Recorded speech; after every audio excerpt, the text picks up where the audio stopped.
ছিল। আমি যখন নাটকে কাজ শুরু করেছি, তারপর সেখান থেকে ব্রেক নিয়ে ওটিটিতে দিয়েছি। অনেকেই বলেছে কেন করছি এটা, আমি নাটকে ভালো ছিলাম। তারপর সাকসেস পাওয়ার পরে অনেকেই বলেছে কেন চলচ্চিত্রে যাচ্ছি, ওখানেই ভালো ছিলাম। কিন্তু আমার করার তো সবসময় এটাই আমার ধ্যান জ্ঞান, এটাই আমার থাকে ভাবনা।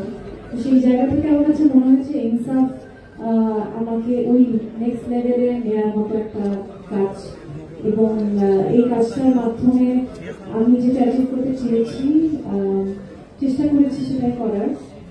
এবং আমাদের পুরো টিম, আমাদের প্রডিউসার, ডিরেক্টর, আমাদের কাস্ট, সবাইকে আমি আন্তরিকভাবে ধন্যবাদ জানাতে চাই এত সুন্দর করে ছবিটা শেষ করার জন্য, এবং এত কোঅপারেটিভ ছিল সবাই। সো আই হোপ আপনাদের সবার ভালো লাগবে, এবং ডিফারেন্ট কিছু করার ট্রাই করেছি।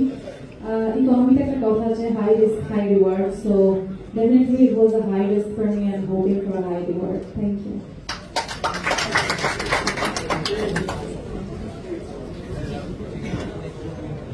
অনেক ধন্যবাদ সবাইকে। আসলে একটা কথা বলতে চাই, প্রথমে সঙ্গে সমাপ্তার অনেকে দেখে আসলে শুটিং দেখে আমি ভাবি যে সেক্সি।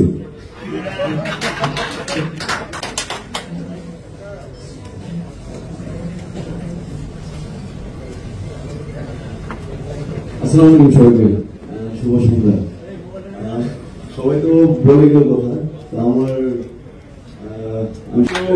আমরা পুরো শুটিংটা অনেক টাইট স্কেডিউল ছিল আমাদের, বাট দাদা শুটিং আসলে দাদার সাথে এর আগে কাজ করার অভিজ্ঞতা হয়নি। তো this is the first time. তো দাদার একটা ভীষণ ছিল সিনেমাটা নিয়ে, উনি আসলে ওনার সিনেমাটা জানি, প্লাস এই সিনেমাটা নিয়ে তো অনেক ভাবনা ছিল। তো সেদিক থেকে আমাদের একটা দারুণ টিম ছিল সিনেমাতে, যে টিমটা আসলে আমাদের শেষ করার জন্য হেল্প করে। থ্যাংক ইউ দাদা অ্যান্ড ফসু ভাই, কালাম ভাই, যারা যারা এই সিনেমার সাথে ইনভলভ প্রডিউসার। আমার মনে হয় যে ওনারা আরো বাংলা সিনেমার সাথে থাকুক, আরো সিনেমার সাথে ইনভলভ হোক, আমার সাথে আরো থাকুক। আর গুড লাক সবাইকে। আর আমি স্পেশালি ফারিনকে বলতে চাই, ফারিনের জন্য একটা দারুণ সিনেমা আসতে যাচ্ছে। আমি নিজে ইমপ্রেস ফারিনের সাথে কাজ করে। So for the best Farin, I wish you very good luck and thank you সবাইকে। 6-7 মাস আপনি ফোন ব্যবহার করেননি ভাইয়া, 6-7 মাস আপনি ফোন ব্যবহার করেননি, এই ব্যাপারটা